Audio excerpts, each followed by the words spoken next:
TruthSeekah and all its affiliates are not Do you mind responsible just for giving me any part? Wait, speech just that hold may on. occur during or If after there. listening to this podcast, which may include the following: heightened senses of awareness, psychic abilities, UFO sightings, alien contact, time loss, out-of-body experiences, ringing in the ears, ESP, lucid dreaming, increased synchronicities, astral projection, telepathy, stronger intuition, levitation, miraculous healings, angelic light reading.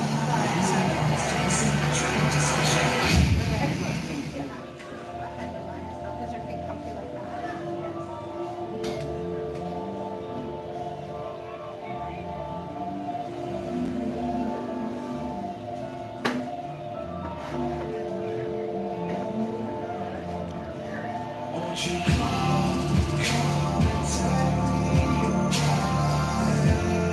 Can you open this up and make sure it's good?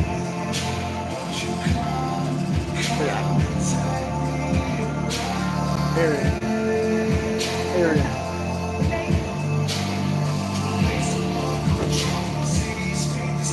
Can you pull this up and make sure this is good?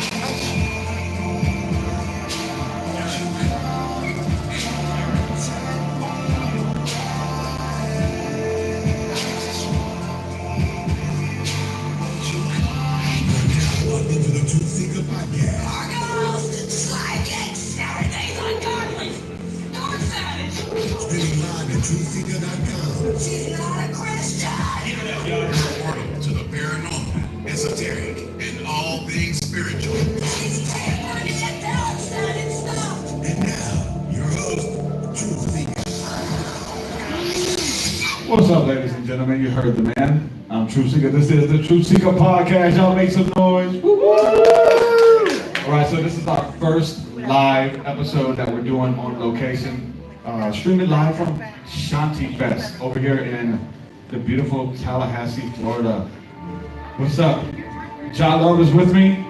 Brooklyn Love from the band Jambiance. Is that how you pronounce it right? Awesome, good stuff. So we're going to get into some discussion about spirituality, awakening, and all things spiritual like we do. Before we go any further, I want to say a huge thank you to all the patron supporters, everybody who enables me to be able to do this full time. You guys are awesome. And everybody who drove to be a part of this event, traveling from all over to be here, you guys are awesome too. All my people drove from like 4 hours plus, so thank you for being here, guys.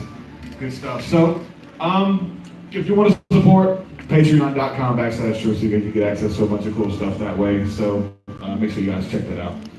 Spirituality, man, awakening, art, music, painting, like all of this beautiful stuff, and changing the consciousness, man. One song at a time, one verse at a time, one freestyle, one meditation. So I want to get into a little bit of that with both of you today. First of all, let's just start off just by giving a little bit of your background, who you are, what you bring to the table, and maybe how you got into spirituality and what we call this stuff.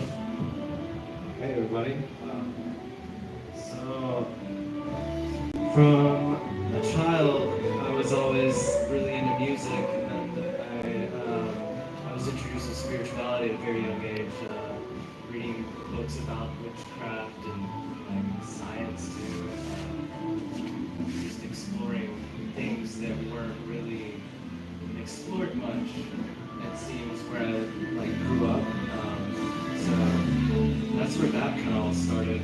Like when I was like 3 years old, I'd pull all the pots and pans out of my mom's kitchen and play drums. So music has been a huge part of my life, and I feel like I wouldn't be here without music. Honestly, I think it's one of the most important things here on Earth right now, spreading messages and spreading a conscious vibration, elevating that vibration.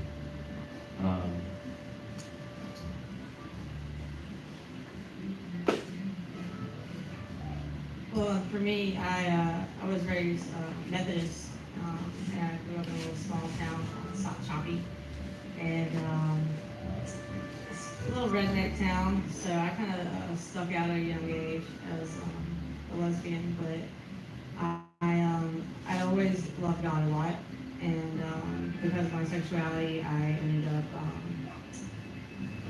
dabbling into drugs because I was unaccepted and I was in the closet. I was afraid to come out. But the great thing about that is I got to experience being not loved as in a societal form, and because of that, it drew me closer to God because of my addiction. So basically, small town, sexuality, drugs, got recovered, even more spirituality through that. That's deep. It's that personal growth of that journey of going to the place of darkness and finding God for yourself. And then it's funny too, because the scriptures talk about like the new covenant of what this thing is, of what the message of the Bible is the new covenant in Christ, which means you don't need your neighbor to tell you about God. That in those darkest moments that you can hit your knees, that you can look up to the night sky and you can interact with this creator who put you here and loves you and that essence. So it's coming from those dark places, man. And man, there's pretty much a special blessing for those people who have dealt with it at an early age. Like you dealt with it when you were young. You didn't have to deal with it, later in life and everything come crumbling down. You lose your job, you lose your marriage, all this kind of stuff. You deal with that darkness and it kind of prepares you to learn how to deal with the BS and the negative stuff that comes at you. I've dealt with it before. This is all you're throwing at me? I've dealt with that. I've dealt with, bigger demons and devils. And so that's really cool when we struggle at an early age and we, learn from it, we build from it. It is the spiritual alchemy and everything. So we bring that to the table. I love that. I love talking to people who, I want to know how you came out of it. Like, how did you come out? Because you're dealing with addiction. Not everybody makes it out. Not everybody finds recovery. Some people die in it. So we lose friends. I got countless loved ones, man, and just crazy stories, and they're no longer with us. What was like the thing that helped you the most? Was it going to recovery? Was it going to AA or something like that? What was it that kind of helped you get out of that rut?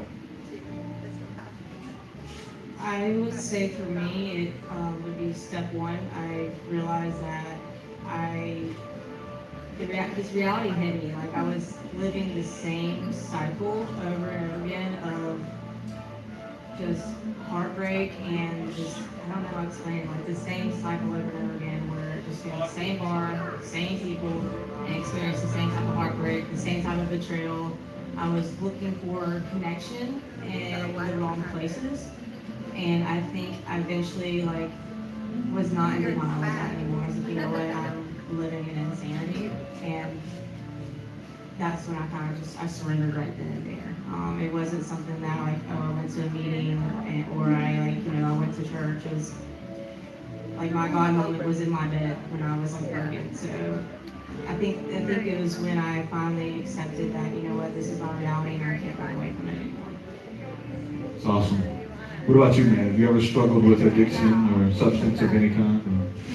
Yeah, when I was young, I experienced a lot of mental abuse, sexual abuse, all kinds of things. And as I got older, I didn't know how to cope with those things, and so I turned to drugs and just just not a really good, abundant way of life. And I hurt myself a lot through that, but through that, I was able to emerge from that. Like I said, going through that darkness showed me so much that it's helped propel me into a higher state. I'm really grateful for that, for each and every experience. I experimented with psychedelics, and I feel like when I did that, it helped me really see a lot of the patterns that I was unaware of, that I was perpetuating.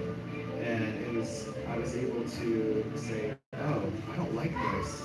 I can think for myself too. I don't have to live like this. And all these things and the way I've been told by teachers and psychiatrists. They tested me with all kinds of drugs and pharmaceutical drugs for disabilities. Yeah. So you're drug free right now, right? Yes, I am. What about psychedelics? Do you consider that drugs or medicine? of feel torn about it. I think it's up to the individual, if you really want me to be honest about it. Also, like I said, I do not represent any agencies I work for in the future. But yeah, I think it's up to the individual. I think for me personally, it is a drug for me.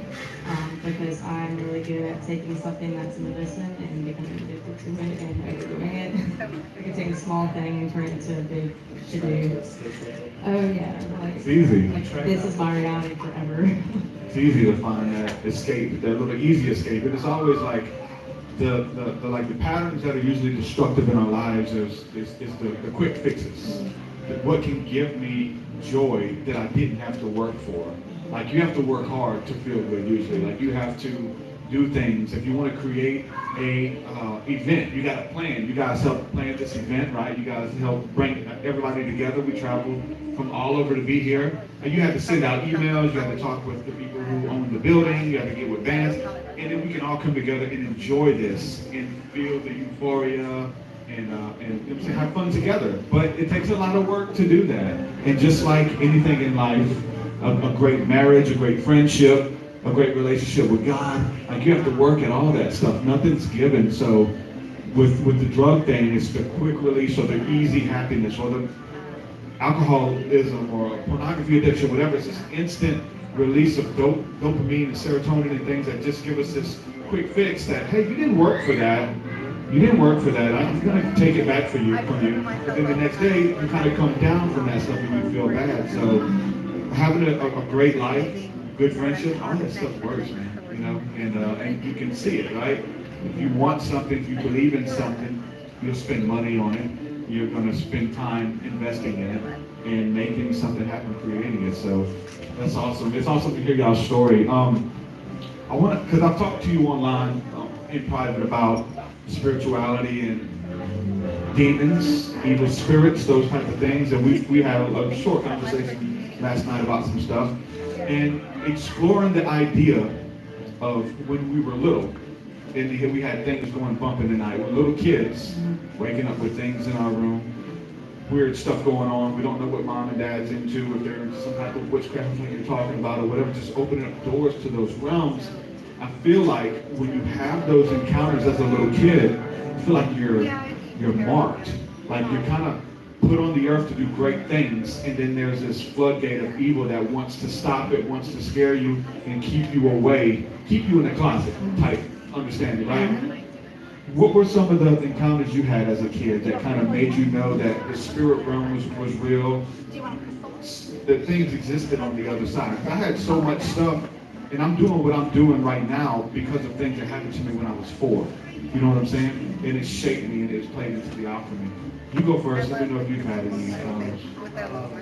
There was a few encounters where I'd be like asleep and I'd be woken up by something and I just felt like there was a presence in my room and I'd be really scared. And I felt good. It was like weird. What's going on? Like one time, one really memorable experience, I was like 5 or 6 years old and I was asleep, dead asleep, and I woke up, really woke up, as soon as I woke up, my bed like lifted off the ground and I was like, what just happened? And I just woke up screaming, and I got up screaming. It really scared me. And I would also hear like voices, like things touch me, like weird drafts where there's like no wind, stuff like that. Looking back at it, I mean, you kind of feel like you were trying to, like you were marked, because obviously you're doing great things. You're real spiritual. I feel as though sometimes there are forces on Earth right now that are trying to prevent things from happening. Yeah, I would agree, definitely. What about you? I think at the time I didn't realize it, but now when I look back on it, sleep paralysis happened like maybe 2 or 3 times. And lucid dreaming, I really enjoyed flying and jumping like really high, And I would be completely aware that I was dreaming, and the fact that I was in control of my body in a different dimension was really amazing. Man, I was way better at it as a kid. but definitely like, you know, the dark part, for sure. I think along just, there's a spiritual part of it too, but I think other people's egos can also get in the way of that, and I think kind of, dark side of stuff can work through other people's egos. And, having said that, I think being bullied, and stuff like that kind of also made an impact on me too.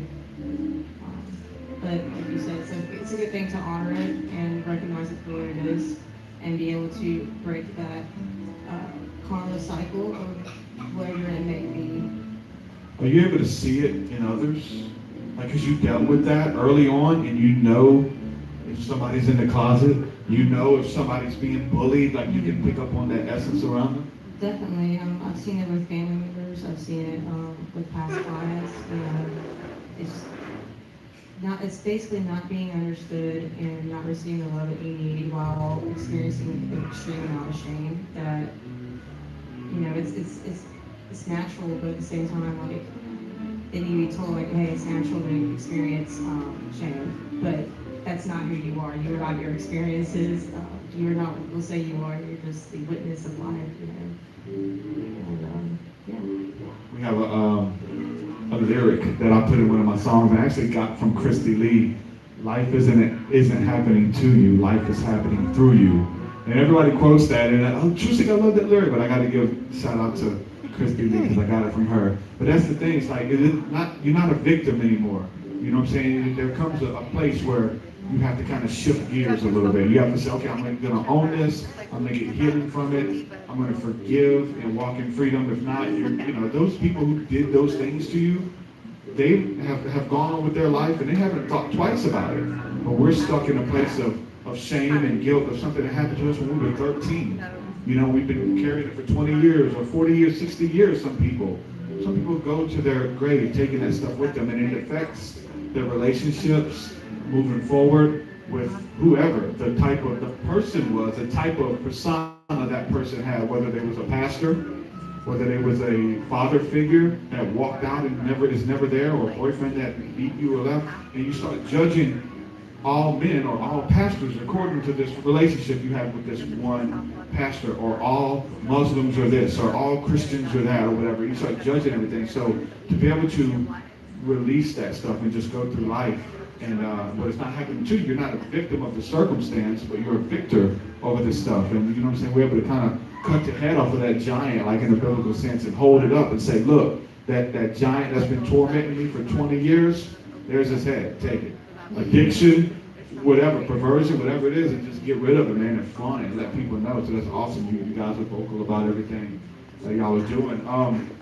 As far as the art side of it and bringing spirituality and awakening through art, through music, painting, you know what I'm saying, the way you carry yourself, your hair, like everything is an expression, man, of art. And so what do you believe that, like, as far as like the power of art, whether it's what it has on the culture? Like, we're down here downtown Tallahassee, wherever we are, there's like art everywhere. Like all these buildings, and there's art, and just everybody's just beautiful and flowing and creating stuff. What's the power of art and music and creativity for you, man? Like, why do you do it? I feel like art and like creativity, just any medium of art is like an expression of like your higher true self that like has been like oppressed, essentially. It's like we live in these times. There's so much oppression happening. I feel like art is kind of like the voice of that child, that inner child that we all have, and I think it's important that we let that out. And it's like a voice. It's like the voice of God, essentially. And like you said, like it comes through us. Yeah. Because we're all that same spirit, I feel. And that spirit has an infinite way to express itself and reveal itself to those that are open to receive it. When someone catches a glimpse of that, whatever comes out through a poetry or freestyle, you know what I'm saying? It's like letting your spirit speak out, man. You guys were jamming last night, some beautiful stuff. I don't know if you wrote it or if you were just freestyling last night, but I was like, you probably need to write this down, man, because it's like some really good stuff. But that's just the thing, when you're in the zone, man. I write this. Yeah, somebody follow you around. I feel like one of the extracts in scripture. You start writing stuff down. Okay, you said this and it rhymed with that, so we're gonna keep it. I need one of those too. And what about you, art and creativity? Well, I think, to me, I think art does what words can't do, basically. And it helps everyone tap into that same frequency where we can all connect, and it's like, oh wow, I've felt this before, I've experienced this before, and I was never able to say it with words, and so we get really excited about it. It's like, oh right, you know what I'm talking about. And I think that's the best part of it, is we can go back and revisit experiences through art with other people, and it's just raw and beautiful. It's kind of simple to me. That's the crazy thing, because it's simple, but yet it's so deep, mystical, and esoteric at the same time, you know? Everything. Breathing, like we did yoga this morning, and your breath, I breathe all day. If I quit breathing, I would die. No, but there's like some mystical things you can unlock with your breathing, and it gets intricate, you know? I think it's important that we return to that simplicity, and I feel like art is definitely a good conduit for that, to return to that simplicity, return to your heartbeat, return to your breath, acknowledge your body. You know, your body's a vessel. All this energy is moving through it, and art just helps that flow. I think. I feel like it also like brings the awareness of it. So like, you know, we can all be experiencing something, but until we like put it on paper or put it through sound, like there's the awareness is there, and then because of that, you can harness it basically. Like, I don't know, I've seen so many clients who are like, when they're freaking out, like they just stop breathing, and I'm looking at them like, breathe. And they're like, I am, like, no, you're not holding your breath. It's not gonna make it any better. So I think, you know, it could be a simple song, a simple mantra, or anything really that can help you relax and get into your center, like all this stuff. If anybody has any questions, we had a question on YouTube. Do you want to read it over here if you don't mind? You don't want to read it? There's somebody, Kenny will read it for you. Just so we can get it on the mic. But yeah, if anybody has any questions, anybody here or anybody on YouTube, feel free to ask us and we'll make you a part of the event that we're doing, this live podcast. First time for everything. We're going to do many more. But the whole thing about having those ideas, right? And we talked about it last night. We have so many ideas, but you have to like, which one do I grab? Which one do I paint? Which song do I write? You got 70 songs going through your head in a day. Which one are you going to manifest? Which one are you going to slow down and bring into this reality? But if you don't do that, it just exists as a good idea. And we all have great ideas, right? But it's when we can be consistent and learn how to, I like to look at the esoteric breakdown of be a shaman and go into the dream state, go into the realm, and bring it out and create it and exist it. And this song didn't exist. This whatever painting event did not exist until you went there and kind of, you had the good thought, but then you started speaking it out, telling people those type of things, and you birthed it into existence, and here we are. Right? I feel like that's definitely how this came about. It was just an idea, and I had like the right connections and the people that wanted to do this. And I feel really blessed. This is the first event that I've put together. I've helped with putting together other events, but this is like the first event. I look forward to putting on more events as well to help promote like art, a sustainable way of living, spirituality. I just want to be a service here on earth to people. Help them out a little bit on this journey, this road. This can be dark, it can be lonely at times, and especially when you're, you know what I'm saying, countercultural, you're different, you go against the grain or whatever. You can feel like I'm the only one who feels like this, I'm the only one going through it. Until you start to organize and start talking about it, being open with your story, you're like, man, look, there's a whole movement of people who just waiting for people to speak up. And then a whole movement, you got your tribe, you know what I'm saying? They're with you. Oh, that's deep. So we got a question from YouTube. We're gonna let Kenny ask one of these questions. Who's it from, Kenny? Christy folks. What up, Christy? She is wondering, do you think creativity is sparked by someone's pain and turmoil in life? You know, like I'm torn, but I could definitely, it wouldn't surprise me. That's the best way I can answer. I really like to think that really beautiful things emerge out of the darkness. Kind of like Trevor Hall's song, The Fruitful Darkness. And I like to like kind of visualize Shiva just coming in, destroying everything, and then the new life just grows up behind it. Right. And I think that's definitely relevant for my life. I think I was, asleep and dying in myself, and then eventually, like, I became so broken that new life was created. So, for my testimony, I think that's true. Maybe not for everybody else. So. Yeah, I feel like some of the greatest pieces of art or songs came from pain and turmoil and just like I can't remember where I heard this quote, but a lotus flower blooms in muddy waters. Not good. Which I think was an Osho quote, but not good. Anyway, that's that truth out there, and we turn that into wisdom when we put that truth to action. Like I said, when you have all these ideas in your head and they're just floating around, it's like a pool. It's like a pool that you can just draw from, and that pool can be completely full, but it's just a full pool in your head until you put the energy out into manifesting that. And It can be weird, especially in the spiritual realm. Spirituality is like, always be positive. Always speak blessings. Don't speak curses. You're sick, you're not sick. You just think you're sick. Those type of things, And just want to put out, kind of fake it till you make it type deal. But, dealing with the dark stuff, man, the people who are, just open and honest about the pain, about the struggle, it helps other people to know that they're not alone. I mean, me, when I was a teenager, I remember, getting into the band Korn, and this guy was the first one who, like, in his music openly talked about rape, molestation, getting bullied and beat up, and all this kind of stuff. And he talked about it in the song, and and he would cry in the recording. If you go back and watch like the early recording sessions, there's some stuff coming out of him, man. He's reliving what it felt like, and he's recording it. And so for other people, I wouldn't listen to that stuff and cry. I've been through similar situations and stuff. So just to act like this, like spiritual high horse, like, oh, it never happened. It's okay. You're good. Like sometimes it's good to go down through there, man, and vent and heave that stuff out, right? And darkness is important. Darkness is like the first stage of enlightenment, essentially. And there's a delicate balance, essentially, in the universe as well. Yeah.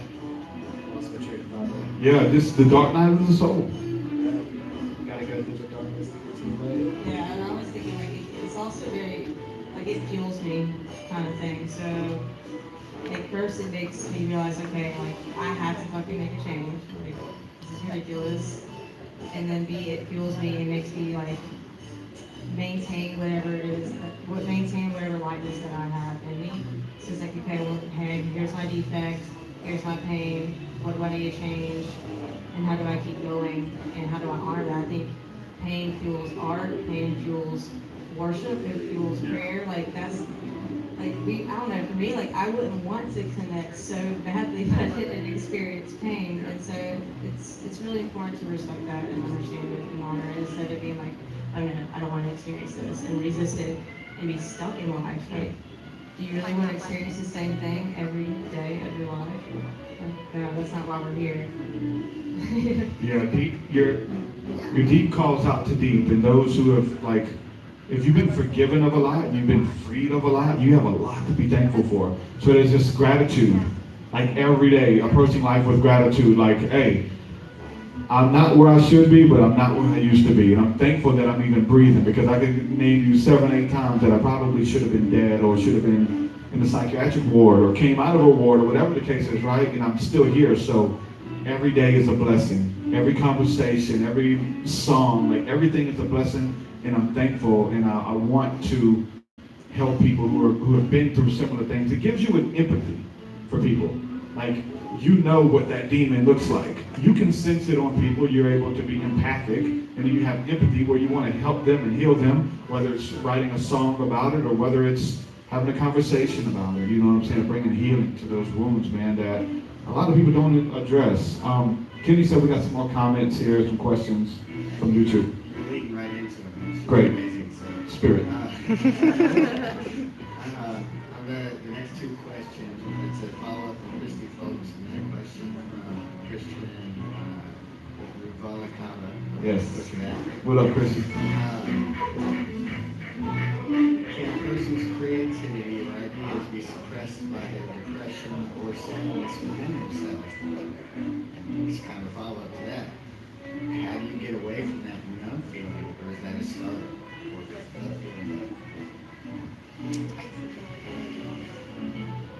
Depression holding you back from creativity. I feel like sometimes in that depression, creativity can be birthed, but if you choose to stay in that, if you don't allow yourself to release that feeling, because all these feelings are temporary, so it's possible for us to work through that. And I feel like art really helps working through that. And if you're feeling stagnant or depressed and you feel like you can't make art, then I think it's important to go deeper within yourself and meditate. There is a way out always. There's always a way out. You can't be stuck in it forever. It's temporary. I think one thing I realized during therapy for myself is I think that spirituality has like a physics part of it. So like if you're depressed and you're not doing things spiritually or you're not doing anything in your life and you constantly are staying in that state, like a body at rest stays at rest. So it's okay to recognize, oh, I'm depressed. And then you move on from it. But you have a conscious choice of your same job, like to whether stay in that darkness or you can honor it and learn from it and then move on. And it's okay, you can revisit it, like we're going to be depressed sometimes. And I think normalizing it is important as well.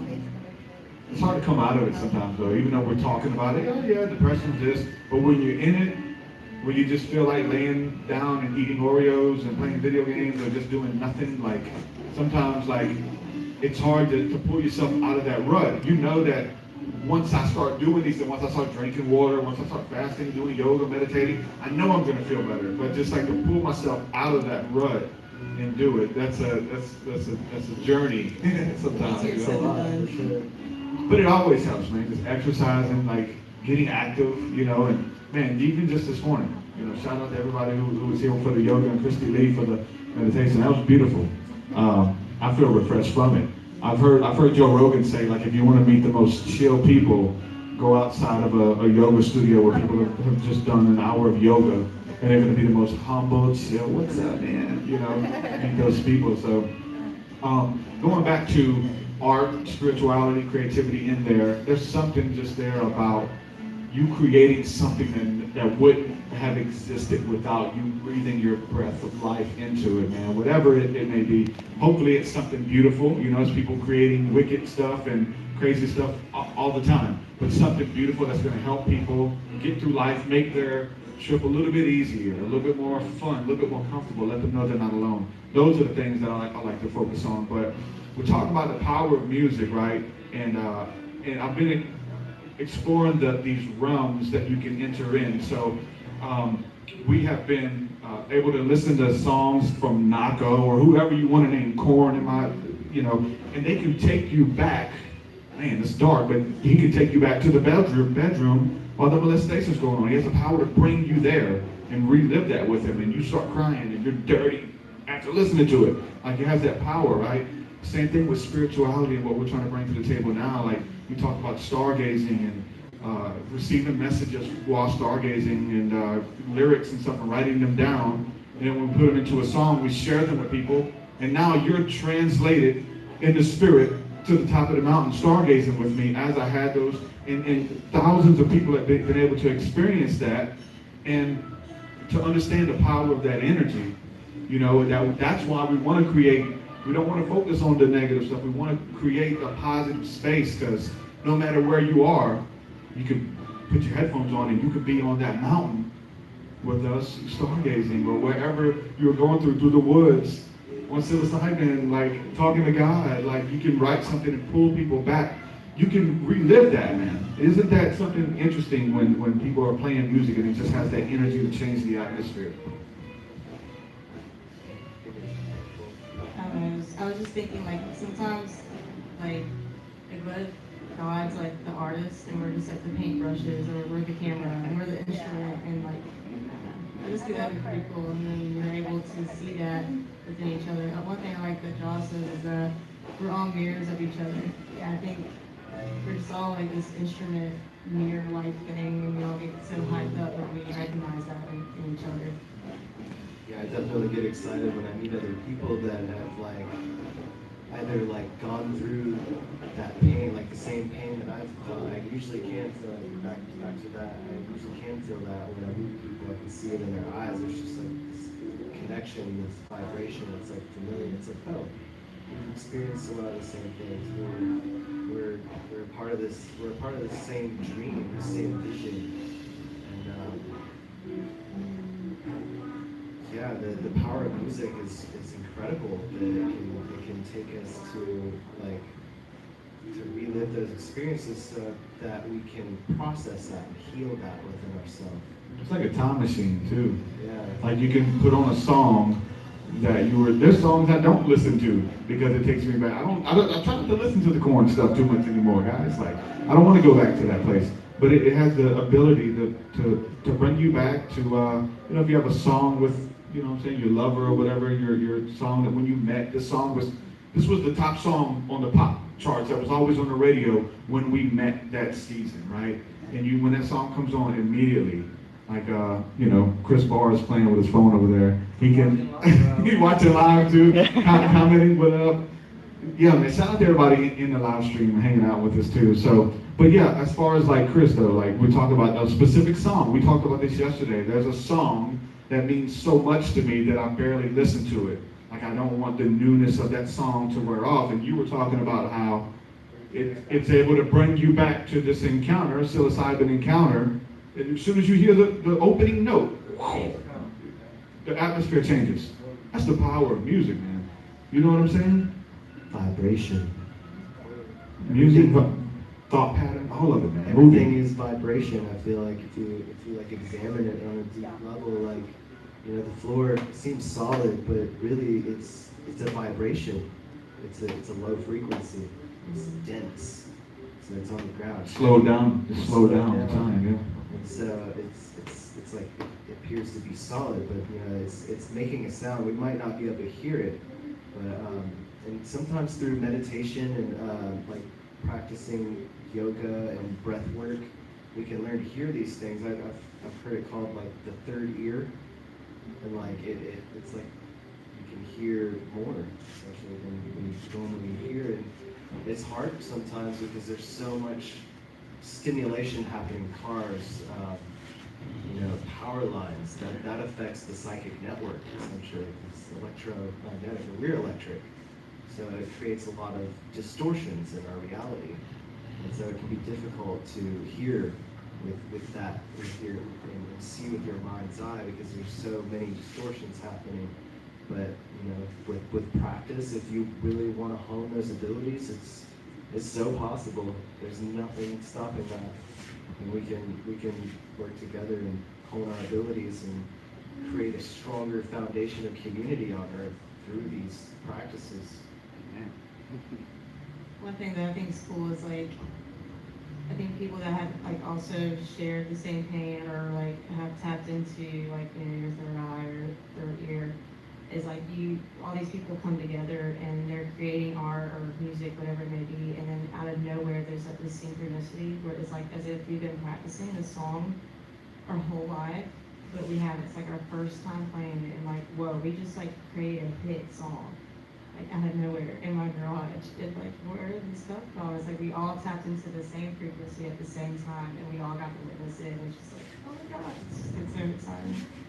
And back to like, I was talking about everything is vibration. Like I'm a vibration, you're a vibration. The air we're breathing is a vibration. So I feel like music, there's something really special about it that I feel almost kind of like reality.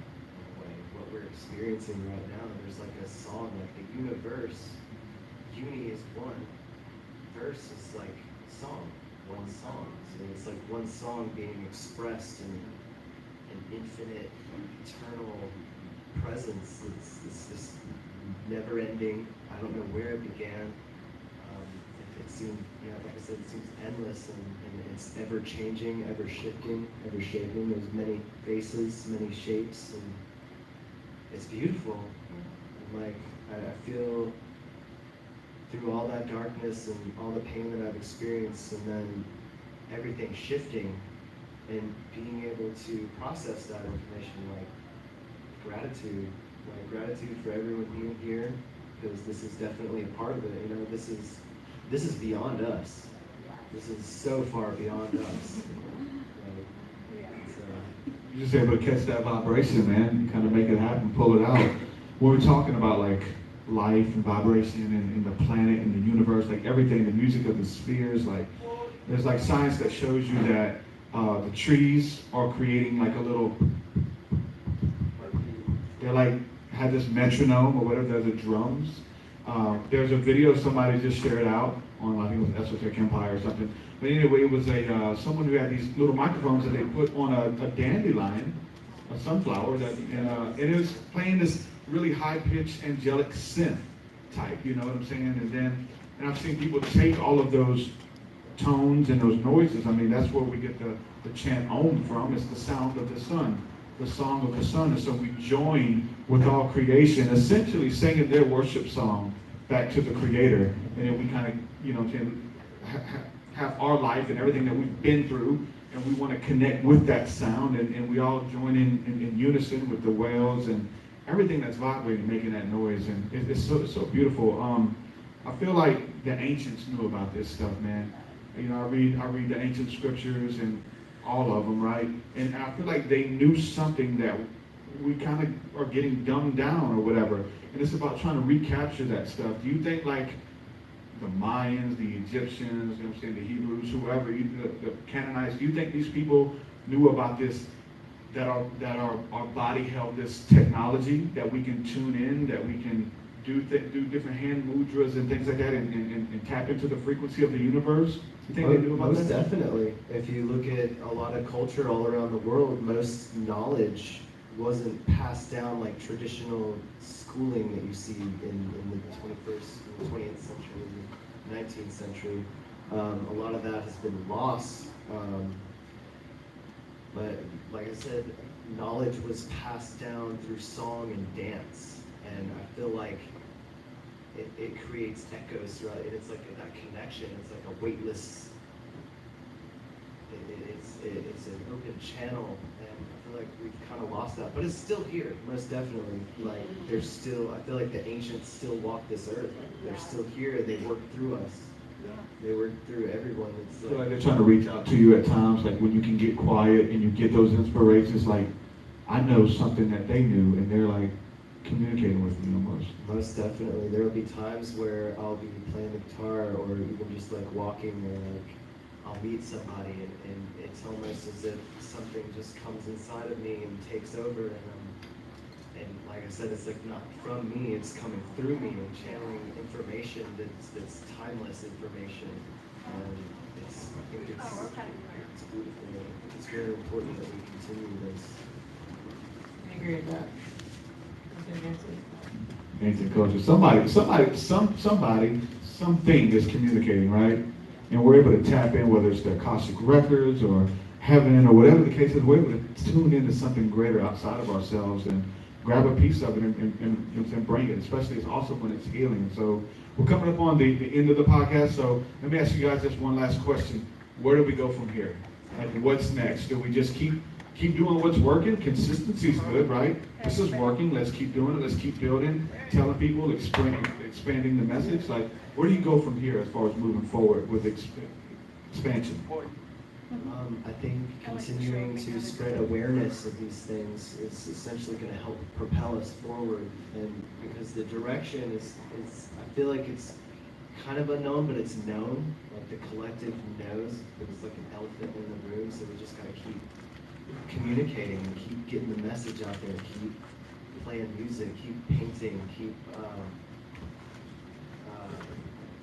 keep creating and being that light and being a conduit and connecting with people. I feel like that's the only way to move forward, and I think we should bring a lot more of our the ancient ways that knowledge has been passed down through song and dance, and I think that's why I wanted to put this on, and I want to do future events like this to help channel that knowledge, because I feel like when you hear it through dance and song, I feel like it sticks better. You know, when you see that movement, you tune into it, and it's like a wave that you can ride, and I think that'll bring us forward.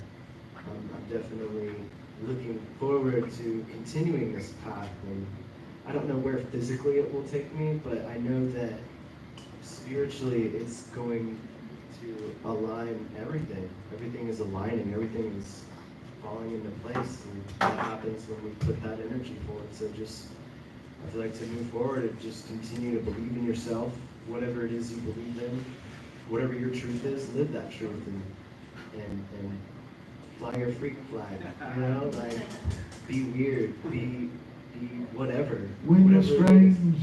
Yes, be strange, be eccentric, be eclectic, be individual, whatever you want to be. Like, continue to do that and live your truth, and I think that's what makes a better world. Heck yeah. Round of applause for that, guys. That's awesome. What's next for you? Because you got some pretty big plans. You got a pretty bright future ahead of you, some things you want to get into. Well, for myself, I'm just in school right now, so I think during this podcast, I learned that I need to honor my growing pains as much as I don't enjoy them. It's still something I have to work on, is accepting my growing pains. But I think as a whole, for any individual to make change, we have to be, it's the how, so honest, open-mindedness, and willing. And I think that's really important. You're asking yourself in each moment, am I being honest? Am I being open-minded? And am I being willing to do whatever that I need to do for myself and for the human race as a whole? Am I connecting? Am I being honest? Am I aware? I think that's really what it comes down to. It's kind of basically what y'all was saying, but I put a little acronym. That's what we're all saying. I think there's only one right that comes through, I right? think we're all the same person. Yeah. That deserves a round of applause as well. That's pretty much it for the end of the podcast. I want to say a huge thank you to everybody who's hanging out with us right now in this sacred space talking about these things. I mean, when you're talking about this stuff, like, stuff happens in the spirit realm, man. Like, stuff happens it's happening through conversation. That's when you know you're really spiritual. Or we don't have to book a session. We can just have a conversation. And I can see chains and strongholds and ideas that are hurting you can just fall off. You know what I'm saying? So that's the beautiful thing about spirituality, just being spiritual through conversation. And so I love talking about this stuff, being open, and encourage everybody to speak their truth and continue doing that. So huge shout out to everybody holding us down on YouTube, all of the YouTube family there, everybody listening to this podcast on your favorite podcasting app, whichever one that is. And a huge special thank you again to everybody supporting my work through Patreon. If you would like to become a patron, head on over to patreon.com/TruthSeekah. Get access to my entire discography, bunch of cool stuff, as well as our Thursday night School of the Mystics, where we pretty much do this for the most part on a personal level. So another shout out for everybody driving as far as you guys did always to come hang out. This is our tribe, man. 4 hours. You guys are awesome. Joshua Fluman, like, it's good to meet you, man. You've been supporting for a long time, and this is our first time meeting. You come out here and holding it down. So, brother, thank you again publicly for the support. You've been on the podcast. Chris has been on the podcast. You guys have now been on here. Kenny's been on the podcast. It's cool, like, when you have a bunch of cool friends. Because now I have this big, Christy Lee's been on the podcast. Like, I have a big pool of people that I can pull from. Say, hey, you got an awesome story. You got something that's working. Let's talk about it and share it with the community. And thousands of people listen to it and comment, and their lives are changed by you being open, you living your truth and stepping in it. You're, like I said, chains are falling off just for you being authentically you. So with that, we're going to say peace and shalom. Thank you for putting this event together. It means so much. And, it was a pleasure meeting you guys again. And thank you for opening up your home to us to stay as well. Thank you guys. Peace and shalom. Yay, yay. Thank you guys, everybody.